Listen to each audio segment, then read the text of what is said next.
യേശുവൊക്കെ comedy ആകുന്നത് ഇങ്ങനെയാണ് എന്ന് പറഞ്ഞുള്ള ഒരു വീഡിയോ പ്രൊഫസർ രവിചന്ദ്രൻ ഇറക്കിയത് ശ്രദ്ധയിൽപ്പെടാനായിട്ടിടയായി. അതിലുള്ള അനേക തെറ്റുകൾ പ്രേക്ഷക സമക്ഷത്ത് തുറന്നു കാണിക്കുക എന്നുള്ളതാണ് ഈ വീഡിയോയുടെ ഉദ്ദേശം. ഈ വിശ്വാസം എന്ന് പറഞ്ഞാൽ actually something like A monkey on your back. Okay, monkey നിങ്ങളുടെ പുറകെ ഇരിപ്പുണ്ട്, അതിനെ നിങ്ങൾ ഷെഡ് ചെയ്ത് കളയുന്നതേ ഉള്ളൂ. ഇറ്റ്സ് സ്വാതന്ത്ര്യത്തിലേക്കുള്ള ഒരു വഴിയാണ്. നമ്മൾ ഈ സാധനം ചുവന്നുകൊണ്ടിരിക്കുന്ന നടക്കാണ്. ഈ സാധനം നിങ്ങൾ ചോദിച്ചു വാങ്ങിച്ചല്ല. Christianity is not something that you ask for, it was imposed on you. നിങ്ങൾ ജനിച്ചപ്പോഴേ വരച്ച് ഇതിലൂടെ കയറ്റി ഇരിക്കുന്ന ഒരു ചിപ്പാണ് ഈ സാധനം. ഈ പിന്നെ ഊരിക്കഴിഞ്ഞാൽ ഒരു പ്രശ്നമില്ല. യേശുവൊക്കെ ഒരു കോമഡി ആയിട്ട് തോന്നുന്നു. അവിശ്വാസിയായ രവിചന്ദ്രന് വിശ്വാസികൾക്ക് അവരുടെ വിശ്വാസം നൽകുന്ന ആശ്വാസത്തെയും ആന്തരിക സമാധാനത്തെയും കുറിച്ച് ഒരു വിവരവുമില്ല എന്നുള്ളതിൻ്റെ വ്യക്തമായ തെളിവാണ് നാം ഈ കണ്ടു കഴിഞ്ഞ വീഡിയോ ക്ലിപ്പ്. ഇതിനെയാണ് തേൻ കഴിച്ചിട്ടില്ലാത്തവർ തേനിന് മധുരമില്ല എന്ന് വിധി എഴുതുന്നത് എന്ന് സാധാരണയായി പറയാറുള്ളത്.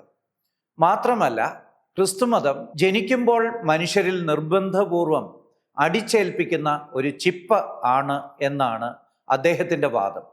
രവി സാറെ, താങ്കൾ രാവിലെ എഴുന്നേറ്റ് പല്ലു തേക്കുന്നതും കക്കൂസിൽ പോകുന്നതും എല്ലാം കുഞ്ഞായിരിക്കുമ്പോൾ മാതാപിതാക്കൾ സ്നേഹത്തോടെ പഠിപ്പിച്ചു തന്ന അടിസ്ഥാന ശീലങ്ങളാണ്. അത് വളരുമ്പോൾ ഊരിയെറിയേണ്ട ഒരു ചിപ്പാണോ? അല്ല. ഏതു നല്ല കാര്യവും ആര് പഠിപ്പിച്ചാലും ഏതു പ്രായത്തിലായാലും അത് മനുഷ്യജീവിതത്തിന് ഗുണകരമാണ്. ആത്മീകവും ധാർമ്മികവുമായ ആ മതവിശ്വാസം കുഞ്ഞുങ്ങളെ പഠിപ്പിക്കുന്നത് അവരെ ഉത്തമ മനുഷ്യരാക്കി മാറ്റുന്നതാണ്. ലോകത്ത് ജീവിച്ചിരുന്നവരിൽ വെച്ച് ഏറ്റവും ഉത്കൃഷ്ടമായ കാര്യങ്ങൾ പഠിപ്പിച്ച വ്യക്തിയാണ് യേശുക്രിസ്തു എന്ന് മഹാത്മാഗാന്ധി ഉൾപ്പെടെ വിവരവും വിവേകവുമുള്ള ലോക നേതാക്കൾ പലരും ഒരുപോലെ സമ്മതിച്ചിട്ടുള്ളതാണ്. അങ്ങനെയുള്ള യേശുക്രിസ്തുവിനെ വെറുമൊരു കോമഡിയായി തോന്നുന്ന ആ ആളിൻ്റെ ചിന്താഗതിക്കാണ് യഥാർത്ഥത്തിൽ എന്തോ വലിയ പ്രശ്നമുള്ളത് എന്നാണ് ചിന്തിക്കേണ്ടത്. വിവരം കെട്ട കാര്യങ്ങൾ ഒരു ഭൂഷണമായി കൊണ്ടു നടക്കുന്ന ഒരാൾക്ക് ചരിത്രപുരുഷനായ ക്രിസ്തുവിനെ ഇങ്ങനെ പരിഹസിക്കാൻ സാധിക്കുകയുള്ളൂ. നമുക്ക് പ്രൊഫസർ രവിചന്ദ്രൻ്റെ വാദങ്ങളെ ശാസ്ത്രീയമായും യുക്തിസഹമായും ഒന്നൊന്നായി വിശകലനം ചെയ്യാം. മനുഷ്യൻ പാപം ചെയ്തു. മനുഷ്യന്റെ പാപം മാറ്റാനായിട്ട് ദൈവം ഒരു മനുഷ്യ സ്ത്രീയെ ഗർഭിണിയാക്കിയിട്ട് പ്രസവിച്ച് മനുഷ്യനായിട്ട് വസിച്ചിട്ട് മനുഷ്യരായിട്ട് ജീവിച്ച് മനുഷ്യനായിട്ട് മരിച്ച് കുഴിയിൽ നിന്ന് 3-ാമത്തെ ദിവസം ഉയർത്തെഴുന്നേറ്റ്. എന്തിനാണ് ഇതെല്ലാം ചെയ്തത്? മനുഷ്യരുടെ പാപം മാറ്റാൻ. ദൈവത്തിന് തന്നെ ബലി കൊടുക്കുക. കാരണം ഈ ഗോഡ് എന്ന് പറയുന്ന ആൾ തന്നെയാണ് അവതരിച്ചിരിക്കുന്നത്. അപ്പൊ യേശു ആർക്കാ ബലി കൊടുക്കുന്നത്? ദൈവത്തിന് തന്നെ. How can you sacrifice you to yourself? യേശു ക്രിസ്തു ദൈവമാണെന്ന് ബൈബിൾ പഠിപ്പിക്കുന്നുണ്ടെന്ന കാര്യം രവി സാറിന് അറിയാമെന്ന് അദ്ദേഹത്തിന്റെ വാചകമടിയിൽ നിന്ന് തന്നെ വ്യക്തമാണ്. പക്ഷേ ഫിലോസഫി പ്രൊഫസറായ രവി സാറിന് ക്രൂശീകരണത്തിന്റെ അടിസ്ഥാന യുക്തി മനസ്സിലാകുന്നില്ല എന്നുള്ളത് തികച്ചും അത്ഭുതകരമാണ്. ഒരു കുറ്റകൃത്യം നടന്നാൽ അതിനുള്ള പിഴയോ ശിക്ഷയോ കൊടുക്കേണ്ടത് ആർക്കാണെന്നുള്ള കാര്യത്തിൽ വിവരമുള്ള ആർക്കെങ്കിലും സംശയമുണ്ടാകുമോ? നിങ്ങളൊരു ട്രാഫിക് നിയമം ലംഘിച്ചാൽ അതിൻ്റെ ഫൈൻ കൊടുക്കേണ്ടത് അധികാരിയായ സർക്കാരിനാണ്, വഴിപോക്കനല്ല. മനുഷ്യൻ ചെയ്ത പാപത്തിനുള്ള പരിഹാര ബലിയും സർവാധികാരിയായ ദൈവത്തിന് തന്നെയാണ് സമർപ്പിക്കേണ്ടത്. ഇവിടെയാണ് രവിചന്ദ്രൻ സാർ ചോദിക്കുന്നത്, ദൈവം എങ്ങനെ ദൈവത്തിന് തന്നെ ബലി നൽകും എന്ന്. 10-12 വയസ്സുള്ള ഏതൊരു കുട്ടിക്കും അറിയാവുന്ന അടിസ്ഥാന ക്രൈസ്തവ ഉപദേശമാണ് ദൈവത്തിൻ്റെ ത്രിയേകത്വം അഥവാ ട്രൈയൂണിറ്റി എന്നുള്ളത്. ദൈവം എന്ന ഏകത്വത്തിൽ പിതാവ്, പുത്രൻ, പരിശുദ്ധാത്മാവ് എന്നീ 3 വ്യക്തിത്വങ്ങൾ ഉള്ളതിനാണ് ത്രിയേകത്വം എന്ന് പറയുന്നത്. ത്രിയേകത്വത്തിലെ രണ്ടാമനായ പുത്രൻ മനുഷ്യനായി അവതരിക്കാൻ കഴിഞ്ഞത് ത്രിയേകത്വം ഉള്ളത് കൊണ്ടാണ്. അതുകൊണ്ട് ഒരാൾ അയാൾക്ക് തന്നെ ബലി കൊടുക്കുന്നു എന്ന രവി സാറിൻ്റെ ചോദ്യം കഥ അറിയാതെയുള്ള ആട്ടമാണ്.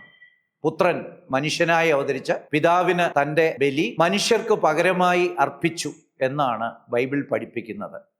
അത് മനസ്സിലാക്കാതെയാണ് രവി സാറ് വിമർശനത്തിന് ഇറങ്ങി പുറപ്പെട്ടിരിക്കുന്നത്. ഇനി രവി സാറിൻ്റെ അടുത്ത കോമഡി. യേശുവിനെ അറിയാം, യേശു മരിച്ചു കഴിഞ്ഞാൽ 3 ദിവസം കഴിഞ്ഞ് ഉയർക്കുന്നു. പുള്ളി ഇത് പറഞ്ഞില്ലേ? 3 ദിവസം കഴിഞ്ഞ് ഉയർത്ത് ഒരു ചെറിയ റെസ്റ്റ് എടുത്തിട്ട് തിരിച്ചു വരിക എന്നുള്ളതിന് can you call it sacrifice? ഞാനും റെഡിയാണ്, മരിക്കാൻ റെഡിയാണ്. 3 ദിവസം കഴിഞ്ഞ് തിരിച്ചു വരാനാണെങ്കിൽ ഞാനിപ്പോൾ വീട്ടിൽ നിന്ന് ഇറങ്ങി 3 ദിവസം കഴിഞ്ഞാണ് വീട്ടിൽ തിരിച്ചെല്ലാം പോകും. എന്നെക്കൊണ്ട് എനിക്കൊരു വലിയ പ്രശ്നമില്ല. How can you call it death? If you are sure that you are going to return after 3 days, how can you call it death? Is it a comedy? ഞാൻ തയ്യാറാണ് 3 ദിവസം കഴിഞ്ഞ് തിരിച്ചു വരുന്ന ഏത് മരണത്തിനും ഞാൻ തയ്യാറാണ്. 3 ദിവസത്തെ മരണത്തെ അദ്ദേഹം താരതമ്യം ചെയ്യുന്നത് ഊട്ടിയിൽ പോയി റെസ്റ്റ് എടുക്കുന്നതിനോടാണ്. രവിസാറെ, ഇൻഫിനിറ്റി അല്ലെങ്കിൽ നിത്യനായ, സർവശക്തനായ, സർവജ്ഞാനിയായ ഒരു ദൈവം ഒരു നിമിഷം അനുഭവിക്കുന്ന വേദനയ്ക്ക് യുക്തിപരമായി നോക്കിയാൽ അനന്തമായ വ്യാപ്തിയും മൂല്യവും ഉണ്ട്. ഇതാണ് കണക്കും ശാസ്ത്രവും ഫിലോസഫിയും പറയുന്നത്. അതായത് സർവജ്ഞാനിയായ ഒരാളുടെ ഏതൊരനുഭവത്തിനും അത് നിത്യത തൊട്ട് അനുഭവിച്ചു വരുന്ന ആ ഒരു പരിമാണം അല്ലെങ്കിൽ അളവാണ് ഉള്ളത്.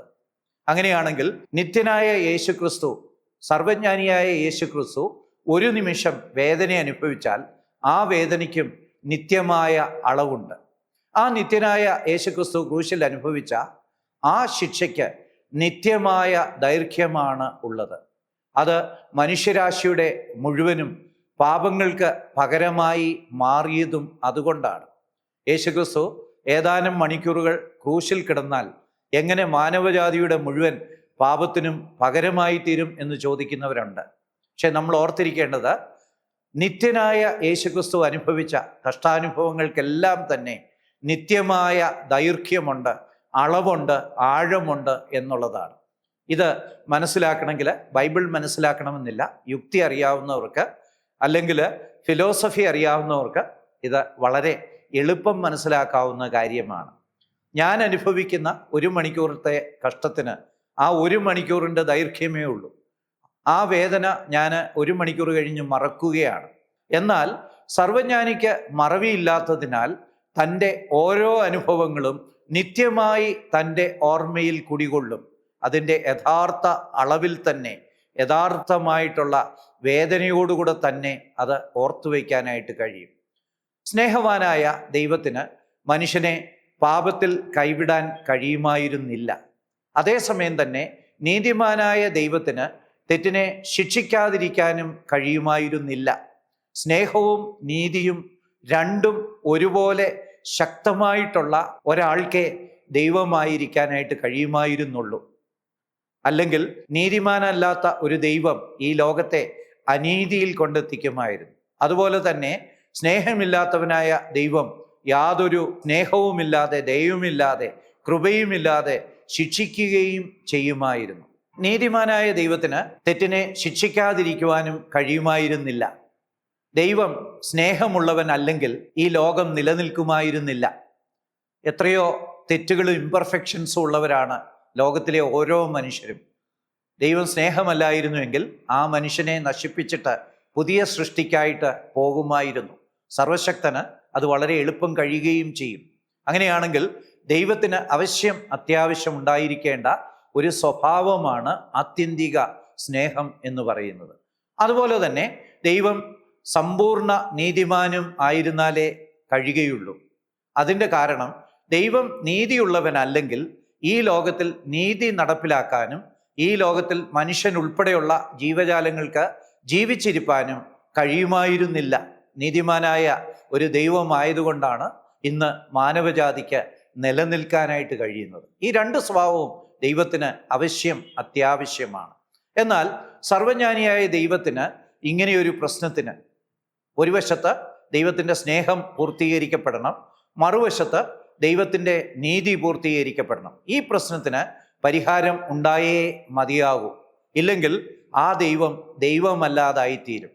നമുക്കറിയാം, UKGയിൽ പഠിക്കുന്ന ഒരു കുട്ടിക്ക് കണക്കിനെക്കുറിച്ച് സംശയമുണ്ടായാൽ മറ്റൊരു UKG കുട്ടിയോട് ചോദിച്ചെന്ന് വരാം. പക്ഷേ ചിലപ്പോൾ ഉത്തരം കിട്ടത്തില്ല. ചിലപ്പോൾ ആ കുട്ടി തന്നെക്കാളും മുതിർന്ന ഒരു കുട്ടിയോട് ചോദിച്ചെന്ന് വരാം. അപ്പോഴും ഉത്തരം കിട്ടിയില്ല എന്ന് വന്നേക്കാം. അങ്ങനെ വരുമ്പോൾ കൂടുതൽ അറിവുള്ള ഒരു അധ്യാപകനെയോ ഒരു പ്രൊഫസറിനെയോ സമീപിച്ച് ആ സംശയത്തിന് പരിഹാരം നേടാനായിട്ട് സാധിക്കും. അതുപോലെ തന്നെ സാധാരണ ഒരു മനുഷ്യന് ഉത്തരമില്ലാത്ത കാര്യത്തിനും സർവജ്ഞാനിക്ക് ഉത്തരമുണ്ടായേ മതിയാകൂ. അങ്ങനെയാണെങ്കിൽ സർവജ്ഞാനിയായ ദൈവത്തിന് ഒരേ സമയം മനുഷ്യനോടുള്ള സ്നേഹവും അതേസമയം തൻ്റെ നീതിയും വെളിപ്പെടുത്തത്തക്ക വിധത്തിൽ പാപ പരിഹാരത്തിനായിട്ട് ഒരു മാർഗം ഉണ്ടായേ മതിയാകൂ. അതാണ് ദൈവം യേശുക്രിസ്തുവിൻ്റെ യാഗത്തിലൂടെ നിർവഹിച്ചെടുത്തത്. ഈ ലോകത്തിലെ സകല മനുഷ്യരുടെയും പാപത്തിൻ്റെ ശിക്ഷ നീതിമാനായ ദൈവം തൻ്റെ പുത്രനായ യേശുക്രിസ്തുവിൻ്റെ മേൽ ചുമത്തുക, അങ്ങനെ നീതി നിർവഹിക്കുക. അതേസമയം തന്നെ ദൈവത്തിന് മനുഷ്യനോടുള്ള തൻ്റെ സ്നേഹം പ്രദർശിപ്പിക്കുക. ഈ രണ്ട് കാര്യവും യേശുക്രിസ്തുവിൻ്റെ ക്രൂശുമരണം വഴിയുള്ള പാപമോചന മാർഗത്തിലൂടെ ദൈവം പൂർത്തീകരിച്ചു. ഇത് നമുക്ക് എളുപ്പം മനസ്സിലാക്കാനായിട്ട് ഒരു ഉദാഹരണം പറയാവുന്നതാണ്. ഒരാൾക്ക് ഒരു വലിയ കടമുണ്ടെന്ന് വിചാരിക്കുക, 10 കോടി രൂപ. അത് വേറൊരാൾക്ക് വീട്ടിൽ തീർക്കാനായിട്ട് സാധിക്കും. വേറൊരാൾ വീട്ടിൽ തീർത്താൽ പിന്നെ കടക്കാരൻ്റെ കടം ആർക്കും കണക്കിടുവാനായിട്ട് സാധിക്കത്തില്ല. അതുപോലെ പാപികളായ നമ്മുടെ പാപത്തിൻ്റെ ശിക്ഷ നമുക്ക് പകരമായി യേശുക്രിസ്തു സഹിച്ച് നമുക്ക് പാപമോചനം ഉണ്ടാവുക എന്നുള്ളതാണ് യേശുക്രിസ്തുവിൻ്റെ ക്രൂശീകരണത്തിലൂടെയുള്ള രക്ഷാമാർഗത്തിൻ്റെ അടിസ്ഥാന തത്വം. യേശുക്രിസ്തുവിൻ്റെ മരണം എനിക്ക് പകരമായിട്ട് എങ്ങനെ തീരും? ഞാൻ വിശ്വാസം വഴി യേശുക്രിസ്തു എനിക്ക് പകരമായിട്ടാണ് മരിച്ചതെന്ന് അംഗീകരിക്കുമ്പോൾ, അല്ലെങ്കിൽ യേശുക്രിസ്തുവിൻ്റെ ക്രൂശുമരണം എൻ്റെ പാപത്തിന് പകരമാണ് എന്ന് ഞാൻ സമ്മതിക്കുമ്പോഴാണ് യേശുക്രിസ്തുവിൻ്റെ മരണം എൻ്റേതായി തീരുന്നത്. ഒരു വലിയ കടമുള്ള വ്യക്തിക്ക് ഒരാൾ അതിനുള്ള പണം മുഴുവൻ ഒരു ചെക്കായിട്ട് അയച്ചു കൊടുക്കുകയാണെന്ന് വിചാരിക്കുക. അദ്ദേഹം അത് ബാങ്കിൽ കൊടുത്ത് അത് എൻകാഷ് ചെയ്തില്ലെങ്കിൽ ആ ചെക്ക് കൊണ്ട് അദ്ദേഹത്തിന് യാതൊരു പ്രയോജനവും ലഭിക്കുകയില്ല. അത് എൻകാഷ് ചെയ്യുമ്പോഴാണ് അദ്ദേഹത്തിൻ്റെ അക്കൗണ്ടിലേക്ക് വരികയും തൻ്റെ കടം വീട്ടാൻ അത് ഉപയോഗപ്രദമാകുകയും ചെയ്യുന്നു. അതുപോലെ തന്നെ യേശുക്രിസ്തു മാനവജാതിയുടെ പാപപരിഹാരത്തിനായിട്ട് മരിച്ചു എന്നത് ശരിയാണെങ്കിലും അത് ഓരോരുത്തർക്കും സ്വന്തമാക്കി തീർക്കാൻ കഴിയുന്നത് അവരവര് ഈ യേശുക്രിസ്തുവിൻ്റെ മരണം എനിക്ക് വേണ്ടിയാണ് എന്ന് അംഗീകരിക്കുമ്പോഴാണ്. നമുക്കറിയാം, ഇങ്ങനെ വിശ്വസിച്ച് പല കാര്യങ്ങളും നമ്മൾ നമ്മുടേതാക്കി മാറ്റുന്നുണ്ട്. ഇന്ത്യ എൻ്റേതാണ് എന്ന് ഞാൻ അംഗീകരിച്ച് വിശ്വസിച്ച് എൻ്റേതാക്കി എടുക്കുകയാണ്. അല്ലാതെ ആരെങ്കിലും ഇന്ത്യ മഹാരാജ്യത്തെ എനിക്ക് എഴുതി തന്നിട്ടില്ല. അല്ലെങ്കിൽ തെണ്ടുൽക്കർ എന്നുള്ള കളിക്കാരൻ അല്ലെങ്കിൽ വിരാട് കോഹ്ലി എന്നുള്ള ഒരു കളിക്കാരൻ എൻ്റെയുമാണ് എന്നുള്ള ആ ഒരു തോന്നൽ എനിക്ക് വിശ്വാസത്തിലൂടെ ലഭിക്കുന്നതാണ്. വിശ്വാസത്തിലൂടാണ് നാം ഓരോ കാര്യങ്ങളും നമ്മുടേതാക്കി മാറ്റുന്നത്. ഈ യൂദ തന്നെ ഒറ്റിക്കൊടുക്കുമെന്ന് ദൈവം യേശു പറയുന്നുണ്ടല്ലോ, യേശുവിനെ അറിയാം. അപ്പൊ അതൊരു പദ്ധതിയുടെ ഭാഗമാണെന്നും അദ്ദേഹത്തിന് അറിയാമല്ലോ. അപ്പൊ ഒരു പദ്ധതിയുടെ ഭാഗമായ ആ റോളാണ്, ആ വേഷമാണ് അദ്ദേഹം നിർവഹിക്കുന്നത്.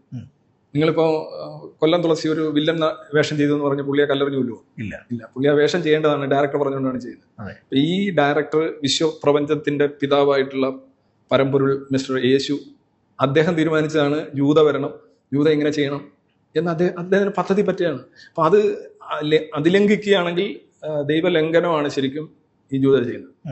ജൂത ശരിക്കും അവന് ഇരയാണ്, യേശുവിന്റെ ഇരയാണ് ജൂത വില്ലനല്ല. Is a victim of the grand design of യേശു. യേശുവിന് അറിയില്ലേ ജൂതയാണ് ഇത് ചെയ്യാൻ പോകുന്നത്? ഓൾറെഡി പറയുന്നുണ്ടല്ലോ. അപ്പൊ എന്നിട്ട് അവനോട് എന്തെങ്കിലും കാര്യം ഉണ്ടെങ്കിൽ എടാ നീ ഇത് വഹിക്കണ്ട, ഞാൻ വേറെ ആളെ കൊണ്ട് ജയിച്ചോളാം എന്ന് പറഞ്ഞ് മാറ്റിടുന്നല്ലേ. Why didn't you do that? പാവം രവിചന്ദ്രൻ സാറിന് ഇപ്പോൾ യേശുവിനെ ഒറ്റിക്കൊടുത്ത യൂദയെക്കുറിച്ചോർത്താണ് ഈ വിലാപം നടത്താനായിട്ട് ഇടയാകുന്നത്. അദ്ദേഹത്തിന് വലിയ വിഷമമാണ് യൂദയെ ഓർക്കുമ്പോൾ. യൂദയെ പോലെ ആകണമെന്നായിരിക്കാൻ ചിലപ്പോൾ രവിചന്ദ്രൻ സാറിൻ്റെ ആഗ്രഹം. അദ്ദേഹം ചോദിക്കുന്നു, യേശു മുൻകൂട്ടി പ്ലാൻ ചെയ്ത നാടകത്തിലെ വില്ലൻ വേഷം കെട്ടിയ നടൻ മാത്രമല്ലേ യൂദ എന്ന്. രവി സാറെ, നമ്മുടെ ജയിലിൽ ഒരു ആരാച്ചാരുടെ ഒഴിവുണ്ടെന്ന് സങ്കല്പിക്കുക. സർക്കാർ ആരെയാണ് അതിനായിട്ട് തിരഞ്ഞെടുക്കുന്നത്? ഒരു പക്ഷേ എന്നെയും രവീന്ദ്രൻ സാറിനെ ഒന്നും അതിന് തിരഞ്ഞെടുക്കുകയില്ല. അതിന് പറ്റിയ നല്ല മനക്കരുത്തുള്ള ഒരു മരണം വളരെ എളുപ്പം നടപ്പിലാക്കാനായിട്ട് കഴിയുന്ന അത്രയ്ക്ക് മനക്കെട്ടിയുള്ള ഒരാളെ അതിന് വേണ്ടി തിരഞ്ഞെടുക്കുകയുള്ളൂ. അല്ലെങ്കിൽ മറ്റൊരു കാര്യം ചിന്തിച്ചാൽ, നമുക്കൊരു ആട്ടിൻകുട്ടിയുണ്ട്, അതിനെ കൊന്ന് മട്ടനാക്കണമെങ്കിൽ നമ്മൾ ആരെയാണ് വിളിക്കുന്നത്? ഒരു ഡോക്ടറെയോ അല്ലെങ്കിൽ ഒരു പ്രൊഫസറെയോ അങ്ങനെ ഒരാളെ അല്ല വിളിക്കുന്നത്. അതിനെ വിളിക്കുന്നത് ഒരു കശാപ്പുകാരനെയാണ്, ആ ജോലി ചെയ്യാൻ പറ്റിയ ഒരാളെ. യേശുവിനെ കാണിച്ചു കൊടുക്കുവാനും അങ്ങനെ ഒരു വഞ്ചകൻ വേണമായിരുന്നു.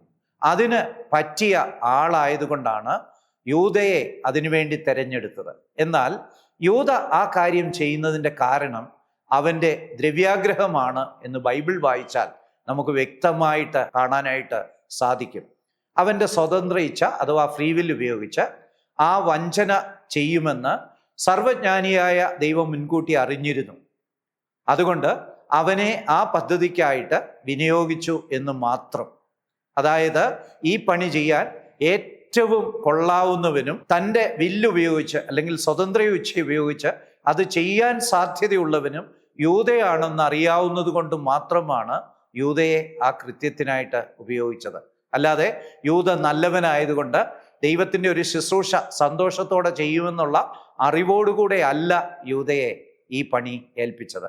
ബൈബിളിലെ ദൈവത്തിൻ്റെ സർവാധികാരവും സോവറൻറ്റി ഓഫ് ഗോഡ്, മനുഷ്യൻ്റെ സ്വതന്ത്ര ഇച്ഛയും ഹ്യൂമൻ ഫ്രീ വിൽ ഒരേ സമയം എങ്ങനെയാണ് സമന്വയിപ്പിക്കുന്നത് എന്നുള്ള വിഷയത്തെക്കുറിച്ച് രവീന്ദ്രൻ സാറിന് വലിയ അറിവില്ല എന്നുള്ളതാണ് ഇവിടുത്തെ പ്രശ്നം. അല്പം തത്വശാസ്ത്രമൊക്കെ അറിയാവുന്നവരുടെ പൊതു വിജ്ഞാനത്തിൽപ്പെടുന്ന ഒരു കാര്യമാണ് അത്. അതായത് ഒരേ സമയം സർവാധികാരിയായ ഒരു ദൈവം നിലനിൽക്കണം, അതേസമയം തന്നെ സ്വതന്ത്ര ഇച്ഛ അഥവാ ഫ്രീ വില്ലുള്ള മനുഷ്യരും നിലനിൽക്കണം. നമ്മളിവിടെ യൂദയോടുള്ള ബന്ധത്തിലാണല്ലോ അത് പറയുന്നത്. ഒരേ സമയം ദൈവത്തിൻ്റെ രക്ഷാപദ്ധതി യേശുക്രിസ്തുവിനെ ക്രൂശീകരിച്ചുകൊണ്ട് മനുഷ്യന് പാപപരിഹാരം വരുത്തുന്ന രക്ഷാപദ്ധതി നടപ്പിലാക്കണം. അതേസമയം തന്നെ യൂദയെന്നുള്ള ഒരു മനുഷ്യൻ അത് സ്വതന്ത്ര ഇച്ഛ ഉപയോഗിച്ച് തൻ്റെ ദ്രവ്യാഗ്രഹത്തിൻ്റെ അടിസ്ഥാനത്തിൽ നടപ്പിലാക്കണം. ഇത് ദൈവത്തിൻ്റെ സർവാധികാരവും യൂദയുടെ സ്വതന്ത്ര ഇച്ഛയും സമന്വയിപ്പിക്കുന്ന ദൈവത്തിൻ്റെ പ്രവർത്തനമാണ്. ഇത് അല്പം ഒന്ന് ചിന്തിച്ചാൽ ഏതൊരാൾക്കും മനസ്സിലാക്കാവുന്ന കാര്യമേ ഉള്ളൂ. ഞാൻ ഒരു ഉദാഹരണം പറഞ്ഞാൽ, ഒരു ക്ലാസ്സിൽ 50 വിദ്യാർത്ഥികളുണ്ടെന്ന് വിചാരിക്കുക. ആ അക്കാഡമിക് ഇയർ ആരംഭിച്ച് കഴിയുന്ന സമയത്ത് തന്നെ, ഒരു മാസത്തിനുള്ളിൽ തന്നെ ഏകദേശം എല്ലാ അധ്യാപകർക്കും ഈ കുട്ടികളെക്കുറിച്ച് ഒരു വിശകലനം ഉണ്ടാകും. അതിലാരൊക്കെ ജയിക്കും, ആരൊക്കെ തോക്കും, ആർക്കൊക്കെ റാങ്ക് കിട്ടും, ഫസ്റ്റ് ക്ലാസ് കിട്ടും, ഇക്കാര്യങ്ങളൊക്കെ അവരുടെ സ്റ്റാഫ് റൂമിൽ വന്നിരുന്ന് ചർച്ച ചെയ്യും. അത് അവരുടെ പ്രൊഫഷണൽ ഫോർനോളജ് അടിസ്ഥാനത്തിൽ അവർ ഉണ്ടാക്കുന്ന ചില നിഗമനങ്ങളാണ്. സാധാരണഗതിയിൽ അത് അതുപോലെ സംഭവിക്കാറുമുണ്ട്. എന്നാൽ വർഷം മുഴുവൻ ഈ കുട്ടികളെ എല്ലാവരും റാങ്ക് നേടാനുള്ളവരാണെന്നുള്ള മട്ടിലാണ് നല്ല അധ്യാപകരൊക്കെ പഠിപ്പിക്കുന്നത്. പക്ഷേ റിസൾട്ട് വരുമ്പോൾ ചിലർ തോക്കുക തന്നെ ചെയ്യും. ഇവിടെ അധ്യാപകൻ്റെ ഫോർനോളജ് അല്ലെങ്കിൽ മുന്നറിവ് ഒരു വിധത്തിലും വിദ്യാർത്ഥി തോൽക്കാനായിട്ട് കാരണമാകുന്നില്ല. അതേസമയം തന്നെ അധ്യാപകന് മുന്നറിവ് ഉണ്ട് താൻ, അതുപോലെ തന്നെയാണ് സംഭവിക്കുന്നത്. എന്ന് പറഞ്ഞതുപോലെ യൂദയെക്കുറിച്ച് ദൈവത്തിന് സമ്പൂർണമായ മുന്നറിവുണ്ടായിരുന്നു. ഇവൻ ദ്രവ്യാഗ്രഹമുള്ളവനാണ്, ഇവൻ യേശുക്രിസ്തുവിനെ കാണിച്ചു കൊടുത്ത് 30 വെള്ളിക്കാശ് അടിച്ചെടുക്കാനായിട്ട് നോക്കും, ഇവൻ യേശുക്രിസ്തുവിനെ കാണിച്ചു കൊടുക്കാൻ പറ്റിയവനാണ് എന്നൊക്കെ. അതുകൊണ്ടാണ് യൂദ സ്വന്തം ഇഷ്ടപ്രകാരം ആ ഒരു സ്ലോട്ടിലേക്ക് വരികയും മാത്രമല്ല ആ ഒരു കൃത്യം നിർവഹിക്കുകയും ഒക്കെ ചെയ്തത്. അതിൻ്റെ കാരണം യൂദയുടെ ആ ഫ്രീ വില്ല് ദുരുപയോഗം ചെയ്ത യൂദ ശരിക്കും ദ്രവ്യാഗ്രഹത്തിന് വിധേയനായത് കൊണ്ടാണ്. മാത്രമല്ല മറ്റൊരു രീതിയിൽ നോക്കിയാൽ ഒരു ഗുരുവിനെ ക്രൂശിക്കാൻ ഏൽപ്പിച്ചു കൊടുക്കുന്നതാണ് ഈ ലോകത്തിലെ ഏറ്റവും വലിയ ദുഷ്കർമ്മങ്ങളിലൊന്ന്. മനുഷ്യന്റെ അങ്ങനെയുള്ള ഒരു ദുഷ്കർമ്മം മുഖാന്തരം വേണമായിരുന്നു മാനവജാതിക്ക് പകരമായി മരിക്കുന്ന യേശുക്രിസ്തുവിൻ്റെ യാഗം. അതുകൊണ്ടുകൂടാണ് യൂദ ആ ജോലിക്ക് കൊള്ളാവുന്നതിനായി പരിഗണിക്കപ്പെട്ടത്.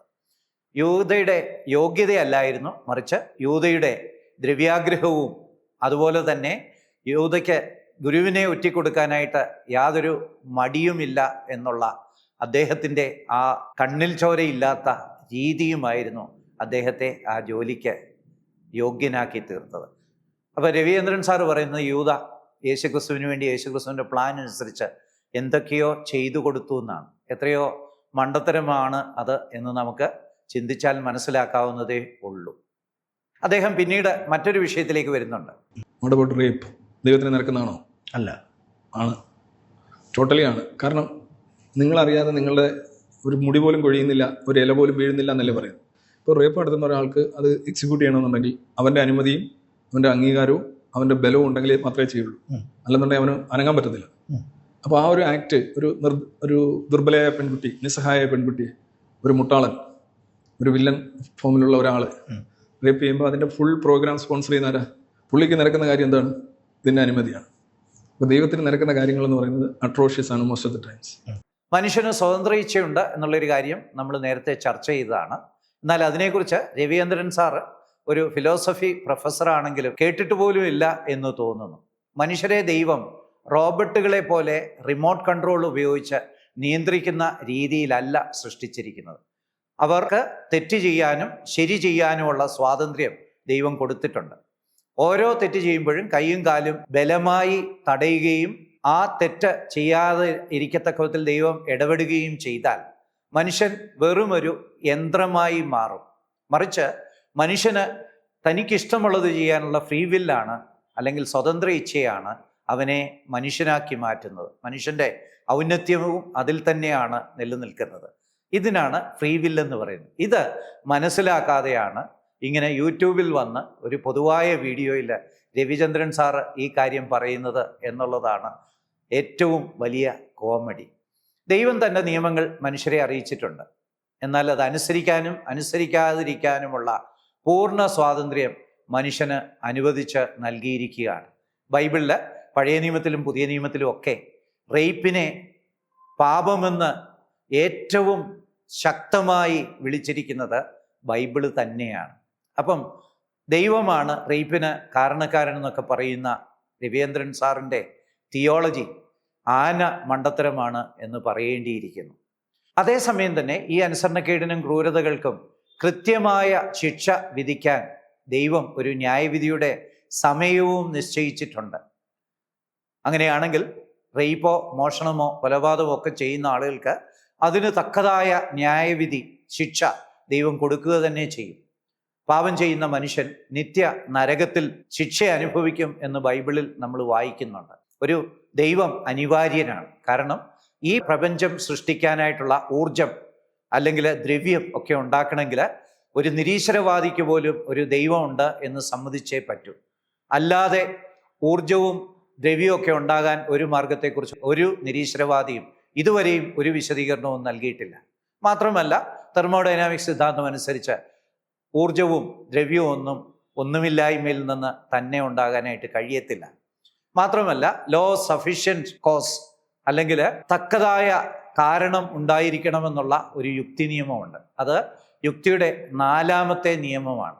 ഈ നിയമങ്ങളെ അതിലംഘിച്ച് നമുക്ക് യുക്തിസഹമായിട്ടുള്ള ഒരു വാക്കുപോലും ഒരു സെൻറ്റൻസ് പോലും പറയാനായിട്ട് കഴിയത്തില്ല. അത്രയ്ക്ക് ഈ ലോകത്തെ സകല ചിന്തകളെയും ഭാഷയെയും കണക്കിനെയും ശാസ്ത്രത്തെയൊക്കെ നിയന്ത്രിക്കുന്നതാണ് യുക്തിചിന്ത. ഈ ലോ ഓഫ് സഫിഷ്യൻറ്റ് റീസൺ അനുസരിച്ചും ഈ പ്രപഞ്ചത്തിൽ എന്തെങ്കിലും ഉണ്ടെങ്കിൽ അതിന് തക്കതായ ഒരു കാരണക്കാരൻ ഉണ്ടായേ മതിയാകും. ശാസ്ത്രമനുസരിച്ചും യുക്തി അനുസരിച്ചും ദൈവം അനിവാര്യനാണ്. അങ്ങനെ ഒരു ദൈവം ഉണ്ടെങ്കിൽ തീർച്ചയായിട്ടും ആ ഒരു ദൈവം നീതിമാനും ആയിരിക്കേണ്ട ആവശ്യം ഉണ്ട്. അത് നമ്മൾ നേരത്തെ തന്നെ സൂചിപ്പിച്ച കാര്യമാണ്. ദൈവം നീതിമാൻ അല്ലെങ്കിൽ ഈ ലോകം അല്പം പോലും നീതിയുള്ളതാകുമായിരുന്നില്ല. ഈ ലോകത്തിലെ നീതി വ്യവസ്ഥിതികൾ മുഴുവൻ ദൈവത്തിൽ അധിഷ്ഠിതമാണ്. ഇന്ത്യയുടെ പീനൽ കോഡ് പോലും അല്ലെങ്കിൽ ഇപ്പോഴ് ഭാരതീയ ന്യായ സംഹിത എന്ന് വിളിക്കപ്പെടുന്ന ആ നിയമസംഹിത പോലും ബൈബിളിൻ്റെ പഴയ നിയമത്തിൻ്റെ വെളിച്ചത്തിലാണ് ഉണ്ടാക്കിയിരിക്കുന്നതെന്ന് പറയുമ്പോൾ ഈ ലോകത്തിലെ സകല നീതിന്യായ വ്യവസ്ഥിതിയും ദൈവത്തിൽ നിന്നാണ് എന്നുള്ളത് നമുക്ക് അംഗീകരിക്കാനായിട്ട് സാധിക്കും. അങ്ങനെയാണെങ്കിൽ നീതിമാനായിട്ടുള്ള ഒരു ദൈവം ഉള്ളത് കൊണ്ടാണ് ഈ ലോകത്തിൽ നീതി നടപ്പിലാക്കുന്നത്. ശരിയാണ്, ചിലപ്പോഴൊക്കെ ചിലരൊക്കെ ആ നീതി ലംഘിച്ച് എന്തെങ്കിലുമൊക്കെ ചെയ്യുമായിരിക്കും. അതിനുള്ള ശിക്ഷാക്രമങ്ങളും ദൈവിക നീതിയിൽ ഉൾപ്പെട്ടിരിക്കുന്നുണ്ട്. ഏതൊരു മനുഷ്യനും ക്രിമിനൽ ബുദ്ധിയും ദുഷ്ടതയും കൊണ്ട് ചെയ്യുന്ന ക്രൂരതകളെ ദൈവത്തിൻ്റെ തലയിൽ കെട്ടിവയ്ക്കാൻ രവിസാറ് നോക്കേണ്ട ആവശ്യമില്ല. ഇന്ത്യയിലുള്ള കുറ്റവാളികളെയെല്ലാം മുൻകൂട്ടി പിടിച്ച് ജയിലിലടച്ച് ആമത്തിലിട്ടാൽ നാട്ടിൽ പിന്നീട് ഒരു കുറ്റകൃത്യവും നടക്കുകയില്ല. പക്ഷേ ജനാധിപത്യമുള്ള ഒരു രാജ്യത്ത് അത് ചെയ്യാൻ പാടുണ്ടോ? പറ്റുമോ? തീർച്ചയായിട്ടും പറ്റത്തില്ല. അതുപോലെയാണ് രവിചന്ദ്രൻ സാറിൻ്റെ നിർദ്ദേശം. തെറ്റ് ചെയ്യുന്നവരുടെയൊക്കെ കൈക്ക് വന്ന് പിടിച്ച് തെറ്റ് ദൈവം തടയണം പോലും. അങ്ങനെ തടഞ്ഞാൽ മനുഷ്യൻ സ്വതന്ത്ര ഇച്ഛയില്ലാത്ത, അവന് തെറ്റോ ശരിയോ ചെയ്യാൻ സ്വാതന്ത്ര്യമില്ലാത്ത ഒരു ജീവിയായിട്ട് മാറും. അവനൊരു റോബോട്ടായിട്ട് മാറും. അതല്ല ദൈവത്തിൻ്റെ പദ്ധതി. അതല്ല ലോകത്തിൽ നമ്മൾ കാണുന്നതും. മനുഷ്യന് സ്വാതന്ത്ര്യം കൊടുക്കുമ്പോഴാണ് നന്മയും തിന്മയും ഉണ്ടാകുന്നത്. രവി സാറിനോട് ഈ വെളിച്ചത്തിൽ ഞാനൊരു മറുചോദ്യം ചോദിക്കാം. എന്നാണ് റേപ്പ് ഒരു തെറ്റാണെന്ന് രവീന്ദ്രൻ സാറിന് തോന്നി തുടങ്ങിയത്? റേപ്പും ബന്ധുഭോഗവും ഇൻസസ്റ്റ് ആൻഡ് റേപ്പ് പരിണാമ പ്രക്രിയയായ എവല്യൂഷനെ സഹായിക്കുന്ന ഘടകങ്ങളാണെന്ന് രവി സാറും അദ്ദേഹത്തിൻ്റെ പരമഗുരുവായ റിച്ചാർഡ് ഡോക്കിൻസും തങ്ങളുടെ പുസ്തകങ്ങളിൽ കൃത്യമായി എഴുതി വച്ചിട്ടുണ്ടല്ലോ.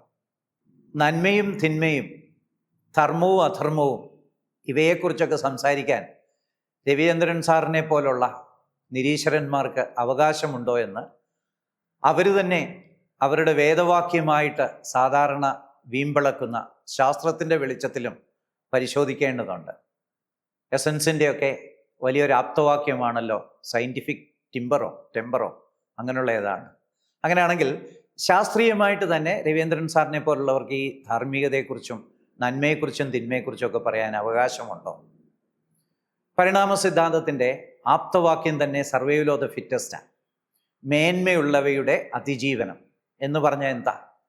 കൂടുതൽ കഴിവുള്ളവ കഴിവ് കുറഞ്ഞവയെ ചൂഷണം ചെയ്ത് അവയുടെ സന്തതി പരമ്പര വളരുക.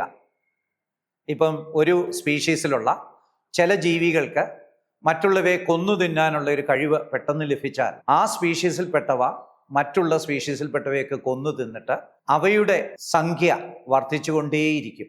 അങ്ങനെ കാലക്രമേണ അതൊരു പ്രബല വിഭാഗമായിട്ട് മാറും. അങ്ങനെ ഇരിക്കുമ്പോൾ അവയിലൊന്നിന് ഇതുപോലെ അതിനേക്കാളും കൂടിയ ഒരു കഴിവ് വരികയാണെങ്കിൽ അത് പുതിയൊരു സ്പീഷീസായിട്ട് ഈ പഴയ സ്പീഷീസിൽപ്പെട്ടവയെ തന്നെ കൊന്നു തിന്ന് അവ വർദ്ധിക്കും. അതാണ് പരിണാമം, സർവൈവൽ ഓഫ് ദ ഫിറ്റസ്റ്റ്, അല്ലെങ്കിൽ മെച്ചമായവയുടെ അതിജീവനം. ഈ മെച്ചമായവയുടെ അതിജീവനത്തിൻ്റെ അടിസ്ഥാനത്തിലുള്ള പരിണാമത്തിൽ നന്മയ്ക്കും തിന്മയ്ക്കും ധാർമ്മികതയ്ക്കും അധാർമികതയ്ക്കും എന്തു സ്ഥാനമാണ് ഉള്ളത്? ധാർമ്മികതയും നന്മയും ഒക്കെ പരിണാമപരമായിട്ട് നോക്കിയാൽ മെച്ചമില്ലായ്മയാണ്. ഉദാഹരണത്തിന് ഒരാളുടെ കയ്യിൽ 10 ലക്ഷം രൂപയുണ്ടെന്ന് വിചാരിക്കുക. ഒരു പരിണാമപരമായി മെച്ചമായ ഒരു വ്യക്തിയാണ് അദ്ദേഹമെങ്കിൽ ആ 10 ലക്ഷം രൂപ ഉപയോഗിച്ച് അദ്ദേഹത്തിൻ്റെ സന്തതി പരമ്പര വർദ്ധിപ്പിക്കാനായിട്ടാണ് ശ്രമിക്കുന്നത്. അതേസമയം തന്നെ അദ്ദേഹം ആ 10 ലക്ഷം തൻ്റെ ചുറ്റുപാടുമുള്ള അബലരായിട്ടുള്ളവർക്ക് വേണ്ടി മാറ്റിവെക്കുകയാണെങ്കിൽ പരിണാമപരമായിട്ട് മിസ്ഫിറ്റാണ് അദ്ദേഹം എന്ന് പറയേണ്ടി വരും. അല്ലെങ്കിൽ പരിണാമപരമായിട്ട് അദ്ദേഹം മെച്ചമായ ജീവിയല്ല എന്ന് പറയേണ്ടതായിട്ട് വരും. പരിണാമപരമായിട്ട് ഒരു ജീവിക്ക് നിലനിൽക്കണമെങ്കിൽ അത് മെച്ചമായിട്ടുള്ളതായിരിക്കണം. അങ്ങനെയാണെങ്കിൽ ഒരു ജീവി അല്ലെ ഒരു ജീവവർഗം നന്മ ചെയ്താൽ അത് ഇല്ലാതെ പോകത്തേ ഉള്ളൂ. പരിണമിച്ച് പുരോഗതിയിലേക്ക് പോകാൻ ഒരു സാധ്യതയുമില്ല. അങ്ങനെയാണെങ്കിൽ പരിണാമവാദം വഴി നന്മയും ധാർമ്മികതയൊക്കെ വരാനായിട്ട് സാധിക്കുമോ? അധാർമികത ഒരു വ്യക്തിയെ സംബന്ധിച്ച് നേട്ടമാണ്, അതുകൊണ്ടാണല്ലോ അയാളത് ചെയ്യുന്നത്. പക്ഷേ അത് പരിണാമപരമായിട്ട് നോക്കുമ്പം നേട്ടമാണെങ്കിലും സാമൂഹികമായിട്ട് നോക്കുമ്പോൾ അത് തിന്മയാണ്. പരിണാമമനുസരിച്ച് അങ്ങനെ ഒരു തിന്മ എങ്ങനെയാണ് ഒഴിവാക്കപ്പെടുന്നത്? അതിന് നേട്ടമുള്ളിടത്തോളം, അത് മെച്ചമായിരിക്കുന്ന കാലത്തോളം അങ്ങനെയുള്ള ജീവികളാണ് പരിണമിച്ച് വർദ്ധിക്കേണ്ടിയിരിക്കുന്നത്. അങ്ങനെയാണെങ്കിൽ പിന്നെ എന്തുകൊണ്ടാണ് രവിചന്ദ്രൻ സാറ് റേപ്പിനെ ഒരു വലിയ ദുഷ്കർമ്മമായിട്ടും തിന്മയായിട്ടും പരിഗണിക്കുന്നത്? ഒരു ദൈവവിശ്വാസിക്ക് മാത്രമേ റേപ്പ് പോലുള്ള ഒരു കാര്യത്തെ തിന്മയായിട്ടും ദുഷ്കർമ്മമായിട്ടും പരിഗണിക്കാനായിട്ട് കഴിയത്തുള്ളൂ. അദ്ദേഹത്തിൻ്റെ വീഡിയോയിലെ മറ്റൊരു ഭാഗത്തെക്കുറിച്ച് നമുക്ക് ചിന്തിക്കാം. അദ്ദേഹം പറയുന്നത് ഇങ്ങനെയാണ്: മതം ഉള്ളതാണ് ദൈവം ഇല്ലാത്തതിൻ്റെ ഏറ്റവും വലിയ തെളിവ്, നമ്പർ 1 തെളിവ്. ദൈവം ഇല്ല എന്നുള്ളതിൻ്റെ ഏറ്റവും വലിയ തെളിവ് മതം ഉള്ളതാണ്. പിന്നെ ഈ ദൈവം ഉണ്ടെന്നിരിക്കട്ടെ, സപ്പോസ് ഓക്കെ, നിങ്ങൾക്ക് നിരീശ്വരവാദിയായിട്ട് ജീവിക്കുന്നതായിരിക്കുന്നല്ലോ. കാരണം നിങ്ങളുടെ കാര്യങ്ങളും പുള്ളി നോക്കിക്കോളും.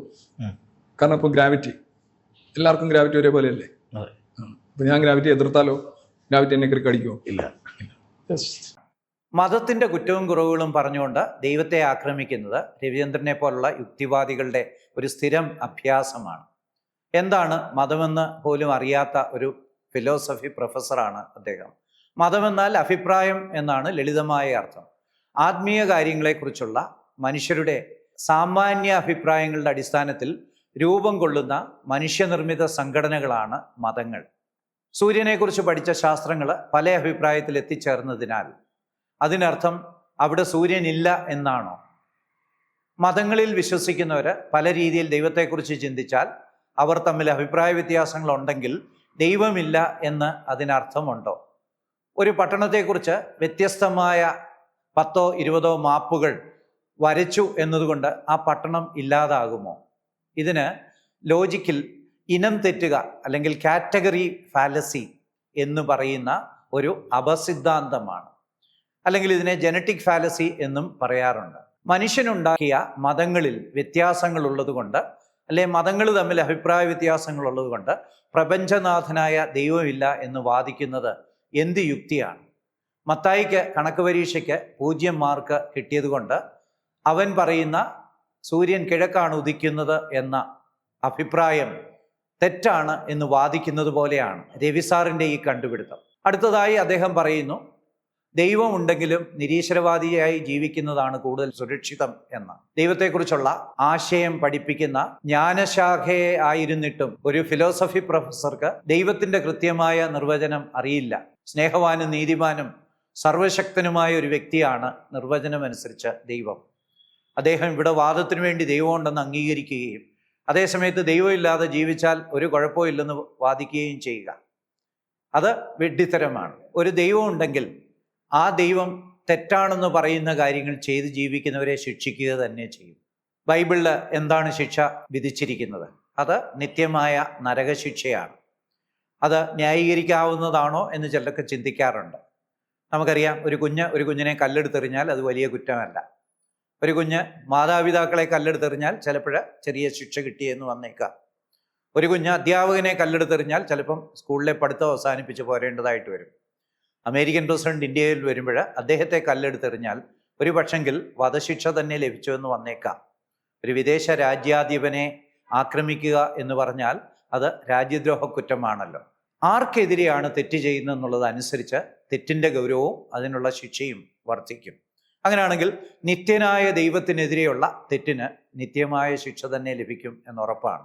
പാപം ചെയ്യുന്ന മനുഷ്യന് ദൈവം നൽകുന്ന ശിക്ഷ നരകശിക്ഷയാണ്. അത് നമ്മുടെ യുക്തി അനുസരിച്ചും ന്യായം തന്നെയാണ്. അദ്ദേഹം ദൈവത്തെ താരതമ്യപ്പെടുത്തുന്നത് ഭൂഗുരുത്വാകർഷണത്തോടാണ്, ഗ്രാവിറ്റിയോടാണ്. ഇത് ഒരു എമണ്ടൻ ഫാലസിയാണ്, അല്ലെങ്കിൽ തർക്കാഭാസമാണ്. എന്താണ് ആ ഫാലസി? ജീവനുള്ള ന്യായാധിപതിയായ ഒരു ദൈവത്തെ ജീവനില്ലാത്ത ഒരു പ്രകൃതി ശക്തിയായിട്ടുള്ള ഗ്രാവിറ്റിയോട് താരതമ്യപ്പെടുത്തിയിരിക്കുക. ഇത് കാറ്റഗറി മിസ്റ്റേക്ക് എന്ന് പറഞ്ഞ ഒരു വലിയ ഫാലസിയാണ്. ലോകപ്രശസ്ത ശാസ്ത്രജ്ഞനായ ബ്ലെയ്സ് പാസ്കൽ ഇതിനെക്കുറിച്ച് കൃത്യമായി പറഞ്ഞിട്ടുണ്ട്. ഫിലോസഫിയിൽ ഇതിനെ പാസ്കലിൻ്റെ വേജർ അല്ലെങ്കിൽ പന്തയം എന്നാണ് വിളിക്കുന്നത്. അതനുസരിച്ച് ദൈവം ഉണ്ടെങ്കിൽ ആ ദൈവത്തിൽ വിശ്വസിക്കുന്നവർക്ക് അനന്തമായ പ്രയോജനമുണ്ട്. നിത്യജീവൻ ഉൾപ്പെടെ അതിൽ വരുന്ന കാര്യങ്ങളാണ്. അതുപോലെ സ്വർഗവാസം ഉൾപ്പെടെയുള്ളവ. ഇനിയും അങ്ങനെ ഒരു ദൈവമില്ലെന്ന് വിചാരിക്കുക, എന്നാലും അങ്ങനെ ഒരു ദൈവമുണ്ട് എന്ന് വിശ്വസിച്ചത് കൊണ്ട് ഒരു നഷ്ടവും വരാനില്ല. മറിച്ച് ഒരു ദൈവം ഉണ്ടായിരിക്കുകയും ആ ദൈവം സർവശക്തനും നീതിമാനായിരിക്കുകയും ഒരു മനുഷ്യൻ അങ്ങനെ ഒരു ദൈവം ഇല്ല എന്നുള്ള വിശ്വാസത്തിൽ എല്ലാ അധർമ്മങ്ങളും ചെയ്ത് ജീവിക്കുകയും ചെയ്താൽ ആ ആളായിരിക്കും ഏറ്റവും നഷ്ടം സഹിക്കുന്നവൻ. രവിസാറിൻ്റെ സിദ്ധാന്തം പാസ്കലിൻ്റെ വേജറിന് നേരെ തിരിച്ചാണ്. അദ്ദേഹം പറയുന്ന ഒരു ദൈവം ഉണ്ടെങ്കിലും ദൈവത്തിന് ഇഷ്ടമുള്ളതുപോലെ ജീവിച്ചില്ലേ ഒരു കുഴപ്പമില്ല, ഗ്രാവിറ്റി ഇല്ലെന്ന് ഞാൻ വിശ്വസിച്ചുകൊണ്ട് ഗ്രാവിറ്റി എന്നെ വിഴുങ്ങിക്കളയുമോ എന്നുള്ള മട്ടിലാണ് അദ്ദേഹം പറയുന്നത്. സാക്ഷാൽ ദൈവം മനുഷ്യനായി അവതരിച്ച യേശുക്രിസ്തു ഈ ലോകത്തിൽ നന്മ മാത്രം ചെയ്ത് ജീവിച്ചു. അനേകർക്ക് ആഹാരം കൊടുത്തു, അനേക രോഗികളെ സൗഖ്യമാക്കി, മരിച്ചവരെ ഉയർപ്പിച്ചു. ഇന്നത്തെ ചരിത്ര ലോകം തന്നെ ഇത് ചരിത്ര സത്യമായിട്ട് അംഗീകരിച്ചിട്ടുണ്ട്. ആ യേശുക്രിസ്തു മാനവജാതിയുടെ പാപത്തിന് പകരമായിട്ട് മരിച്ച് അവർക്ക് പാപമോചനം ഒരുക്കി. ഇന്ന് ഈ യേശുക്രിസ്തുവിൽ വിശ്വസിക്കുന്ന ഏതൊരു പാപിക്കും പാപമോചനം ലഭിക്കും. ഇങ്ങനെയുള്ള ഒരു യേശുക്രിസ്തുവിനെ കുറിച്ച് ചിന്തിക്കുമ്പോൾ നമുക്ക് ആരാധനയാണ് തോന്നുന്നതെങ്കിൽ പ്രൊഫസർ രവിചന്ദ്രൻ്റെ ഈ ബാലിശമായ വാദങ്ങൾ കേൾക്കുമ്പോൾ യഥാർത്ഥത്തിൽ കോമഡിയാണ് അല്ലെങ്കിൽ പുച്ഛമാണ് തോന്നുന്നത്. Thank you.